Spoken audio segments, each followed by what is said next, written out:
আসসালামু আলাইকুম এভরিওয়ান, সকলে কেমন আছেন? আশা করি অনেক অনেক ভালো আছেন।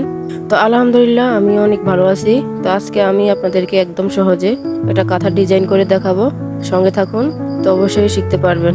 যারা নতুন আছেন, যারা কাঁথা ডিজাইন করতে পারেন না, তাদের জন্য খুবই উপকার হবে ভিডিওটি। যদি ভিডিওটি আপনারা দেখে থাকেন তাহলে অবশ্যই লাইক কমেন্ট শেয়ার করে দিবেন। ওগুলা করতে কিন্তু টাকা পয়সা লাগে না, ওগুলা করতে কয়েক সেকেন্ডের ব্যাপার, আর এই সেকেন্ডে আমাদের কাছে অনেক মূল্যবান। তো এই কারণে লাইক কমেন্ট শেয়ার অবশ্যই করবেন। আর হচ্ছে চ্যানেলটি যদি ভালো লাগে অবশ্যই সাবস্ক্রাইব করে রাখবেন। আর ফেসবুক থেকে দেখে থাকলে অবশ্যই ফলো দিয়ে রাখবেন, শেয়ার করে দেবেন। আপনার উপকারে না আসতে পারে, অন্য কারো উপকার আসতে পারে। তো আর যারা যদি কাঁথায় ডিজাইন না করতে পারেন, আপনারা কাঁথা সেলাই করতে পারেন, ডিজাইন করতে পারেন না, তাদের জন্য কিন্তু আজকের ভিডিওটি। তো প্রথমে এরকম একটা কাট নিয়ে নেবেন। আর যদি আপনাদের কাছে স্কেল থাকে তো আরো ভালো। আমার কাছে কাট আছে, আমি কাট নিয়ে নিলাম। আমার স্কেল প্রয়োজন না, যেহেতু আমি এভাবে কাট নিয়ে নিছি। আমি প্রত্যেকটা কাঁথা এভাবে এই কাঠগুলো দিয়ে কাজে লাগাই। তো হচ্ছে আমি এখন বক্স করে নিয়েছি। এই কাঁথা ডিজাইনটি করতে হলে কিন্তু বক্স করে নিতে হবে। তো প্রথমে আমি বক্স করে নিয়েছিলাম 8 ইঞ্চি করে। আমি দুই পাশ থেকেই বক্সগুলো করে নিয়েছি একই মাপে। আমি যে কোনো কাজ করতে গেলে ভুল করবো না এমন কোনো তো কথা নাই। তো এখানেও আমি ভুল করে বসছি। তো ভুল হচ্ছে আমার, এই যে কলম দিয়ে আমি এই দাগগুলো দিয়ে দিছি, বক্সগুলো তৈরি করলাম কলম দিয়ে। কিন্তু কলম দিয়ে বক্সগুলো তৈরি করবেন না আপনারা। আমি তো ভুলে করছি, তো আপনারাও করেন না এই ভুলটা। তো কলম দিয়ে না করে এখানে চক ব্যবহার করবেন, সাথে সাথে মুছে ফেলা যায় আর কি। তা আমি তো আর মুছে ফেলতে পারলাম না, আমি কলম দিয়ে আর্ট করলাম। তো এটা হচ্ছে মুছা যাবে না, এটা ধোয়া ছাড়া আর মুছা যাবে না আর কি। ধোয়া ছাড়া এই কালারগুলো উঠবে না, কিন্তু উঠে যাবে, কিন্তু থাকবে না আপনার ধোয়ার পরে আর কি, উঠে যাবে।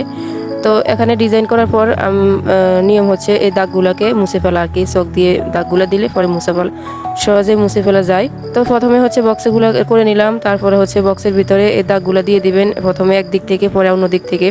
তো আমি কিভাবে দাগ দিয়ে দিছি এগুলো কিন্তু আপনারা একটু কষ্ট করে খেয়াল করবেন। যদি খেয়াল না করেন, ভালোভাবে না দেখেন, তাহলে কিন্তু বুঝতে পারবেন না আমি যতই না বলি। তো অবশ্যই খেয়াল রাখতে হবে আর ফুল ভিডিওটি দেখতে হবে, নইলে কিচ্ছুই বুঝবেন না। পরে আমাকেই আপনারা দোষ দিবেন আর কি, আমাকে বকবেন কমেন্টে যে আমি বুঝাতে পারি নাই। তো অবশ্যই একটু খেয়াল করে ভিডিওগুলো দেখবেন।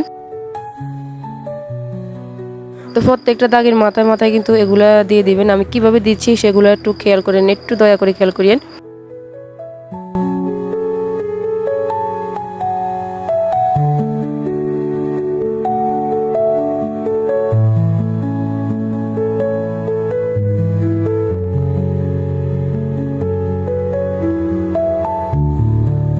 তো প্রথমে আমি সবগুলো দাগ এরভাবে দিয়ে দিলাম। তারপরে হচ্ছে আমি ওই দাগের মধ্যে এরকম ফুল আকারে দিয়ে দিলাম আর কি। তো আপনারা এগুলো ধাপে ধাপে করে নেবেন। প্রথমে হচ্ছে আর্ট করে নেবেন, দাগগুলো দিয়ে দিবেন, তারপরে ফুলের শেপগুলো দিবেন। এভাবে ধাপে ধাপে আপনারা সম্পূর্ণ খাতাটা শেষ করবেন আর কি। তো আমি হচ্ছে ধাপে ধাপে ভিডিও করতে চাই, সুন্দর করে করতে যাই, কিন্তু হচ্ছে আমার মোবাইলে লোড অতটা নেয় না, ভিডিও করতে পারি না, বেশি একটা লম্বা করতে পারি না। এই কারণে আমি একটু দ্রুতভাবে ভিডিওগুলো করছি। তো কোথাও সমস্যা হলে বুঝতে আমাকে সেটা কমেন্টে অবশ্যই জানাবেন, আমি আপনাদের রিপ্লাই দিয়ে দেবো। তো ফুলের শেপগুলো দেওয়ার পরে হচ্ছে আমি মাঝখানে আবার পাতা মতো ফুলের মতোই দিয়ে দিব। দেখলেই বুঝতে পারবেন, আপনারা শুধু দেখে যান।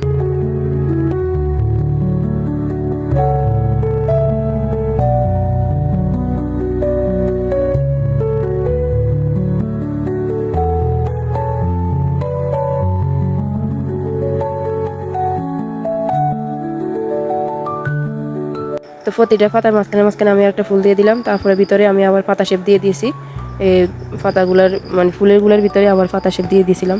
এই কাঁথার স্টেজগুলো কিন্তু খুবই সহজ, মানে আঁকতে খুবই সহজ লাগে যদি আপনারা শুধু বক্সগুলো সুন্দর করে মেজারমেন্ট অনুযায়ী আপনারা বক্সগুলো বসিয়ে দেন। তো ওই মাপে মাপে কিন্তু এই ফুলগুলো আর্ট করতে খুবই সহজ লাগে। আমার থেকে কিন্তু ভালোই লাগে। কার থেকে কীরকম লাগে সেটা অবশ্যই কমেন্টে জানাবেন। যারা কারা কারা এরকম কাঁথা ডিজাইন করতে পারেন, সেলাই করতে পারেন, তারা অবশ্যই কমেন্টে জানাবেন। আর কারা ডিজাইন করতে পারেন না, কাঁথা সেলাই করতে পারেন, তারাও অবশ্যই জানাবেন। কথা বলতে বলতে আমার কিন্তু অলরেডি কাঁথা ডিজাইন করা শেষ পর্যায়ে। তো মাঝখানে আমি আবারও ফুলের শেপ দিয়ে দিছিলাম, একটা করে ফুল দিয়ে দিছিলাম, যে পাতা পাতা দিয়ে দিছিলাম। এগুলো কিন্তু আপনারা বরাট দিলে কিন্তু অনেক সুন্দর দেখা যাইব। তো এগুলো আপনারা চাইলে বরাট করে দিতে পারেন।